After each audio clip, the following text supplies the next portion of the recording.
What's going on, guys? Happy Thursday. We are almost to the weekend, and I'm not so sure that's a good thing because we are talking about the Heat coming back bigger and better than ever. If you thought it was hot last weekend, we may be a degree or two hotter than that. Getting into this upcoming Saturday, Sunday, and that'll bleed over into the start of next work week. What's going on? This is News 6 Weather Live at 9:30. We're hanging out every Monday through Friday starting at 9:30. We're live on News 6 Plus and on the News 6 YouTube page. Again, we get together every Monday through Friday at 9:30. Talk about Florida weather and hurricane season. We talk about the tropics and then anything else weather related or sometimes not that you guys want to talk about. So get ready to post that in the comment section where you're tuning in from tonight, what you're most interested about the weather in this segment that I'm going to break down what we're going to talk about in just a second here. And then whatever you may wish to ask, if you have any questions along the way, feel free to post those in the comments and I will get to those a little bit later on in the show. Elizabeth, hope you're doing well. Melissa, hope you are doing well. Shout out to Jody and to Kevin tonight. And again, if you just want to say hey, just want to give a shout out what town you're tuning in from around the great state of Florida, do me a favor, post that in the comments. If at any time you happen to enjoy the live stream of us just hanging out, talking about the weather, do me a favor, hit that thumbs up button. It's a small task, but it does help us out a lot. All right, you see it here in the Florida forecast tonight. Record heat is going to be possible for the weekend. We're talking upper 90s across most of the state of Florida. I do think we're getting into the triple digits across the northern part of Florida. We're going to have that forecast, and that's without the humidity involved. And then as we get deeper into the weekend and into early next week, that's when it could really feel like the 105s, the 110s, maybe even a little bit hotter than that. By the way, we're taking a live look tonight in Denellen. We had an earlier severe thunderstorm warning. If you got that alert on your phone, if anybody is watching from Southwest Marion County, National Weather Service just put a little sliver in that warning that cell kind of tried to bleed back. It never came all the way back into Marion County. So you wondered why nothing happened. That is why. Also, live look in Vero Beach tonight. Then we're going to talk about the tropics. Of course, it's hurricane season, so there's always going to be a segment in here in the live feed that gets into hurricane season a little bit. There is a decently strong signal that has my attention. It's nothing to freak out about. The Atlantic, right off the bat, as a whole and overall, it's not conducive to supporting these things. But there's what I call a little bubble of favorability that could help this entity along as we get into the first week of August. So we're going to take a look at that and some of the modeling that goes alongside that. And then, of course, at the end of the show, the last 5-6 minutes, give or take, we are going to break down your questions. It's your turn to sound off and take over the show. So I really do hope that you post in the comments, and we're going to bring some of those over. Okay, here is where we stand right now. Remember that little entity that helped to bring us some of that rain over the last couple of days? It's now over by Louisiana. This is still the thing that the Hurricane Center has tagged for a very small shot for tropical development. It's only a 10% chance. It's really quickly running out of room as it moves to the west. So that is some good news. Again, it's still bringing some very heavy rain to the Gulf Coast, including Houston. You see a lot of thunder and lightning there as we take a look right on the Texas-Louisiana border. That's going to continue to work its way towards Galveston, Victoria, Corpus Christi, and then the center eventually going to come on land, and that's going to end any chance of tropical development. We're going to look for something kind of a repeat performance of this pattern as well, also in the first week of August. So there's going to be another opportunity for something kind of homegrown along the North Gulf Coast. And then there might be that other entity that is working its way off of Africa right now. By the way, I love for everybody. I'm gonna single out Tampa. Do I have anybody watching from the Gulf Coast of Florida right now? I'm gonna single out Tampa. Does anybody know what the hottest temperature ever recorded in Tampa is? If anybody has a guess, post that in the comments. The answer might surprise you. That's coming up in about 2 minutes when we look into the forecast for Tampa. So there we go. 9 o'clock tonight. Things start to wind down. Storm chances start to fade tomorrow. That entity is in Texas. We still have a few thunderstorms trying to develop. There's 11 o'clock tomorrow, especially for my friends in the Panhandle. If anybody watching in Port St. Joe, Pensacola, um, Apalachicola, all the colas. Uh, that's where we're going to see the highest opportunity for storm chances in the morning. That'll keep temperatures down a little bit tomorrow. You see those still rolling through the early afternoon, and that's partially associated again with that disturbance sliding through. Then you see some heating of the day storms right smack dab in the Florida Peninsula in the interior. That's from the heating of the day. And again, they're going to kind of follow that same pattern starting along the coast or at least west of 95 and then pushing towards the Gulf. So that's the deal with that. In terms of the high temperature tomorrow, again, it's going to be on the cooler side in Pensacola. I know 90 degrees isn't cool. Okay. I know 90 degrees is not cool. It's below normal. We'll take it. There's going to be clouds, so it's going to feel a little bit better outside when you factor in, again, that the sun isn't going to be out in full force. But notice everywhere else. This is Saturday, by the way. I said tomorrow. I mistakenly said tomorrow. This is Saturday because that's whenever the real heat starts to build. But you'll know really as we move towards Saturday, everybody, with the exception of the southeast part of Florida and then the Panhandle, are going to be above average. We're talking 97 in Orlando, 96 degrees in Jacksonville. Okay, watch what happens on Sunday. The heat is going to build even further. We're talking record temperatures now in Tampa. We're at 97 degrees. And then we're at 97 in Orlando, 97 also in Jacksonville. If anybody's watching from Tallahassee, we're back to 98. It's going to be at 91, right where we should be in Miami. Then we're going to fast forward to Monday. And I think Monday is going to be the hottest day of the year, I think, so far. I can't speak to maybe months ahead, but so far to date, I think Monday is the hottest day. Actual air temperatures in the triple digits in Jacksonville getting to 100. Tallahassee getting to 100. Tampa getting to 98 degrees. Okay, so we're going to go through some of the guesses. Melissa says 113. Good guess. This is without the humidity, by the way. So this is the actual air temperature, what it would read on the thermometer. Jody's guessing 115. Elizabeth is guessing 110. Well, I think Limitless Lightning isn't from Clearwater or lives in Clearwater. He guessed 99. That's way too cold, right? Heck no, he hit it right on the head. 99 is the all-time record going back to the 1800s in Tampa. And it's just in a really unique place. And this goes for everybody in Florida, but especially for the coastal towns. It's because we have the sea breeze that it is so hard to get actual air temperatures to the triple digits.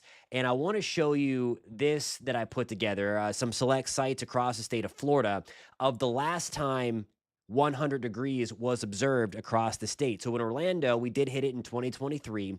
Tampa, again, the goose egg, never has hit 100 degrees. Miami hasn't hit it since 1942. Jacksonville hit it in 2024. And then Pensacola last hit it in 2023. The reason is because of the sea breeze, and the water kind of keeps things climate controlled. South Dakota in the summertime, now while they don't have the humidity that we do more often than not, gets hotter than Miami and Tampa because they are landlocked. The land heats up faster than the water, and we're surrounded by water on three sides. That has a play in it. When it gets so hot, of course, we induce those daily thunderstorms along the sea breeze, and when the sea breeze pushes inland, it then brings that cooler water, or cooler air, I should say, while the water is very warm, of course, it's cooler than the land, and it just never has a shot. It can get really close, and then the sea breeze moves in. So really, the way how you get the way you get, if I can speak English tonight, the way you would get the Florida Peninsula to get to triple digit heat is to basically take that big H that you see there. That's that major ridge of high pressure. It causes air to sink. The winds are calm. When air sinks, it dries out. Is to basically put that big blue H like right over the I-4 corridor. And then you are literally compressionally heating the air. And that would be like your best opportunity because you have the dry air or the air sinking to dry things out to really prevent that from happening and to keep the sea breeze at bay and to keep the wind pretty calm. It's toward Atlanta. So that is why also Jacksonville and Tallahassee and Panama City are going to be hotter in North Florida than, say, Orlando or Miami or Fort Myers in South Florida. Alrighty, guys, I have to get a quick break in. When we come back, we're going to take a look at this new tropical signal. We touched on it a little bit last night, but the signal is growing. We're going to talk about the reasons, even though the Atlantic is not conducive. And I promise you, it's not conducive, but there is one kind of lone thing that I'm watching that could create this little bubble of favorability, as I'm calling it, on a small scale, but it just might match up perfectly with this wave that is currently over Central Africa. We're going to touch on that, look at some of the modeling coming up in 3 minutes. Stick with me. Post in the comments, by the way, where you're tuning in from. I'll see you in a few minutes.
Alrighty, guys, welcome back to News 6 Weather at 9:30. We are talking about the tropics now. So we were breaking down the heat across the Florida Peninsula. Post in the comments if you have any questions, in the comment section if you have any questions, whether you're watching on News 6 Plus or on YouTube tonight. And we're going to get into the tropics section because they're starting to get a little buzz out there. We touched on this over the last couple of nights that I like to call this the bubble of favorability. The Atlantic as a whole, and I'm going to talk about that in just 1 second as well, about the widespread nature of things not being favorable and why that's the case is as well, because there's always kind of two sides to the story. I'm not just going to show you a model run and, oh my gosh, this thing is coming. That's not how I roll. You know that. We get deep down with the science and everything like that. But there is a pretty decent signal, and it's with this wave. I mean, it's still way out there. I mean, it's over Central Africa right now. It still has a couple of days before it rolls off the African continent. But models have started to latch onto it. And what we want to look at now, let's see, somebody mentioned about the Florida Straits that was sprout from space. Some individual model runs are showing that. At this stage in the game, we don't like to look at individual model runs because they have a lot of variability. It's the windshield wiper effect. They can pulse up, they can pulse down. What we want to look at now is ensembles because they have different initial conditions put into those. If it's super dry air, super moist air, stability, instability, all that stuff kind of pushing through. This is what we're looking at right now. This is going to be the ensemble, the European ensemble. This is from weathernerds.org. I use this site a lot to show you the individual ensemble members. So remember, each one of those L's and each one of the lines represent a different member of the European ensemble. So this is now July 30th. We're going to go out in time, and you see a bunch of L's working towards the Northeast Caribbean. Okay, so there's a lot of model or ensemble support on this one, no doubt about that. So let's kind of zoom in a little bit to the Northeast Caribbean and the Southwest Atlantic. That is, by the way, August 2nd. Nothing too terribly strong at that point either. It likely a defined storm according to the European ensembles. And then this is as far out it goes. It goes out 10 days. So this is the 3rd, the evening on the 3rd of August. Okay, so this is still way out there. There's a lot of time. Again, the thing isn't even out over the Atlantic just yet. Certainly that gets your attention, right? And that's whenever, okay, it has our attention. Now let's inspect. I mentioned before that the Atlantic isn't stable. We're going to get to this map in a second because this model, it's the GFS, but it shows why the Atlantic isn't that stable. I want to show you first why there's a bubble of favorability. So let me make sure that we can see this. We're going to be looking right where that circle is, and it's a little bit off. So let me move the browser over a little bit. Okay, so now everybody can see the Atlantic side. So we're looking right in through here. There's something called a Kelvin wave moving through. It's a little small disturbance that moves through. We get these every now and then. It's like a mini Madden-Julian oscillation. We really look for the MJO to kickstart something, an active period in the tropics. That's not what that is. It's a teeny tiny thing that slides through. It acts the same way. It'll help air to rise, and it'll help to make a small area of development favorable. Well, at the same time that this wave is passing through, we do have one of those Kelvin waves to kind of almost give it like some steroids, some HGH to this tropical wave as it slides through. So that's one of the things. That's one of the things that we're going to be watching to help kind of pump it up a little bit. Still, though, there is a ton of dust. So this is going to be, I'm going to be watching this alongside you guys as we go forward because it has to overcome this. Look at all the dust out there. There is a ton of dry, dusty, stable air that is, whoops, don't want to put the music on just yet. We're not going anywhere. Hit the wrong button, but this is the reason why, and I'm going to bring up this next model that I just had here.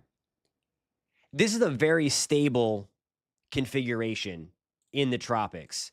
And the main reason why is this chunk of high pressure hanging out near the Azores. When you get winds coming down like this, down the coast of Spain, down over Africa, that injects stable air. The air is cool, the air is dry, and it injects it right into the life source of these tropical waves, and you see the air super dry out there. It has to overcome that. But it could pass right at the same time that little bubble of favorability, thanks to that Kelvin wave is crossing, um, comes through, and it might be able to fend some of the very hostile conditions, the Atlantic, hostile for the storm as well. So it's going to be literally like those Rock'em Sock'em robots. The overall large scale pattern is not favorable, but in this teeny tiny window, and that's why modeling is going to be all over the place because we don't have any observations out there. What's going to win? And that's what we're going to be forecasting over the next couple of days. All right, Brian has a great question. We're going to get to that on the other side of the break. Post any comments. I'll have about 2 minutes to answer those since we went super in depth. So post in the comments any questions you have. Brian, I'm going to answer your question coming up in about 3 minutes.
Alrighty, guys, we are back to answer some of your questions. What's going on, Kelly? Hope you are doing well tonight. Okay, a couple of great questions here. This one, though, Brian is asking, what happens when this year is hurricane quiet? Does Colorado State University have to say they were wrong?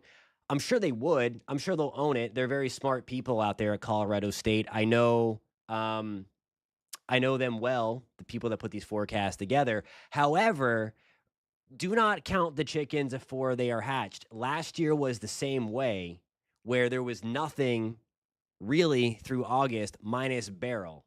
Okay. And then remember what happened late September and through October.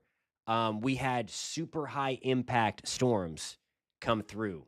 So we are never counting chickens before they're hatched. This was to be expected. I would argue that the hurricane season is playing out exactly as expected with some kind of ugly looking storms in the subtropics and then homegrown threats along those cold fronts. And so far, we had Barry and Chantal do that, and then Andrea, do that as well. So I would not go saying that anybody's wrong with the seasonal forecast just yet. Being in late July, I always remind people the first storm of the 2004 hurricane season formed on July 31st, July 30th. We all know what happened. The rest is history. So it can flip the switch. The switch can flip like that, and it may happen once we get to the end of September. So again, I'm sure they'll own it. They put it together. They might be a little on the higher side, but no matter what, I don't think. Chickens are not hatched yet, and we're actually ahead of schedule this hurricane season. Lightning McDrift, is there more desert dust this year than usual? We are actually on a record low. There hasn't really been a ton of dust out there, at least compared to normal. We're way below and pushing some records and all that stuff. So you might be surprised, but yeah, there's actually a lot less dust out there than typical, and we're still doing this. It's more of a stability issue. One of the things, one of the things that you look for in a hurricane season is stability or instability. Hurricanes, tropical storms, thunderstorms need instability. And what you're looking at is the warmth of the ocean around the world. The basins compete for rising air. If there's a lot of warmth everywhere in the tropics, there's competition for, okay, which air is going to rise. Say if the Eastern Pacific continues to go gangbusters as it has, then there's less rising air and more wind shear to go around in the Atlantic. And that would be problematic for storms to get going. Again, good for us, bad for the storms. So we'll have to see. I think things might try to get a little more active. I mean, 6 weeks from now, again, there might be this little blip and then maybe something close to home in that first week of August off a dying cold front. So those two things, are something that we're watching. Like those are those little blips that pop up. But on a large scale, I don't know that we go bonkers until like late September, getting October. I think we need to cool the atmosphere in the upper levels and the main development region, as it has warmed pretty significantly over the last couple of weeks, would need to continue to do that to support these storms on a large scale. Alrighty, guys. Hope you are having a great evening tonight. I have to run to get ready for the 10 o'clock show. We're going to talk about the temperatures in Central Florida, pushing records this weekend, and we'll have an update on that high-resolution future radar so that you can plan your day. LeBlane, if you are tuning in now, Minnesota may actually be more humid right now, depending upon where you're at, than Central Florida because of the corn sweats. I used to live in Minnesota, southern Minnesota, and we had a heat index of 118. The dew point was 82 degrees, and that was the hottest temperature that I've ever felt because of corn sweats. It's scientifically known as evapotranspiration. All the corn in Iowa and southern Minnesota evaporates, gets hot, lets off all of its moisture. You get a southerly wind, it blows it all off. And man, that is some of the hottest air that I have ever felt, wouldn't you believe, in Minnesota. Hope you guys have a great night. I will see you in 3 minutes on New 6 at 10, and I will see you also tomorrow night, 9:30, right back in the stream room. Thanks again for some great conversations, guys. I'll catch you soon.